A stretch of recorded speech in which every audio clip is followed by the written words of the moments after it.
I have 5 tips for crocheters interested in starting to design patterns for plushie making. If you aren't exactly sure where to start, this video will definitely help you. Stay till the end to get the most important tip of all. Tip number 1 is to create a rough sketch. So you're going to start by drawing out a rough sketch of whatever it is that you want to design, whether it be a bear, a frog.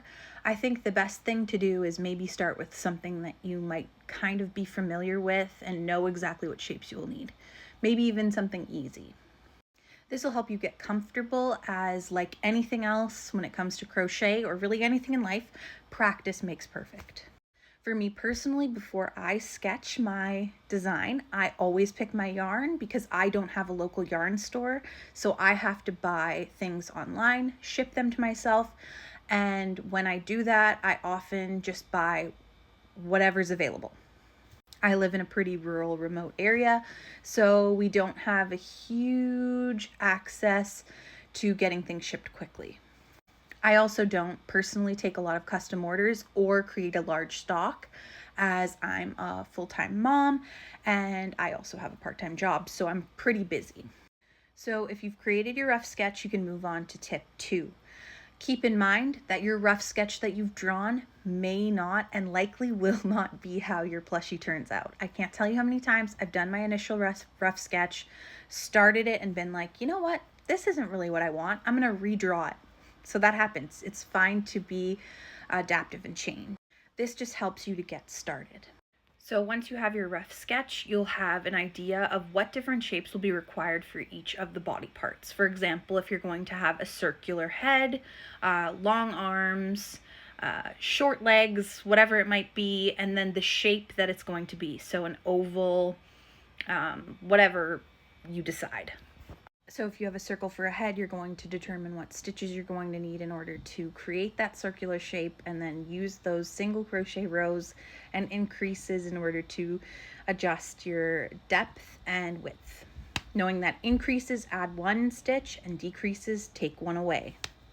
Which brings us to tip number 3, which is to understand what stitches do what. For example, like I said, increases add a stitch to a round and decreases remove 1 stitch in your round.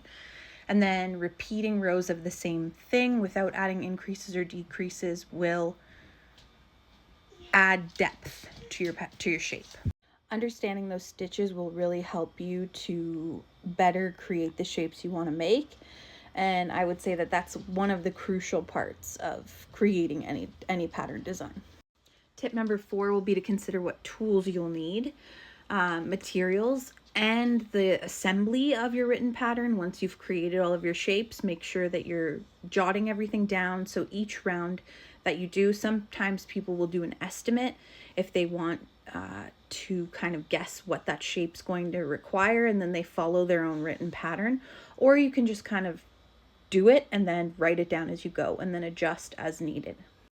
There's a really good in-depth video of creating pattern design that I scoured the internet for many, many moons, and it's from Crochet by Jenna. She has an incredible pattern design video that goes into depth what I'm saying. This is just kind of like a summarization of that combined with what I've learned so far and what works for me.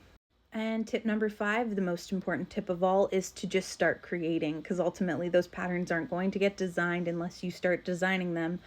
And knowing that, like anything, practice makes perfect, and the more you do it, the more you'll improve and you'll be able to start creating some really, really amazing things.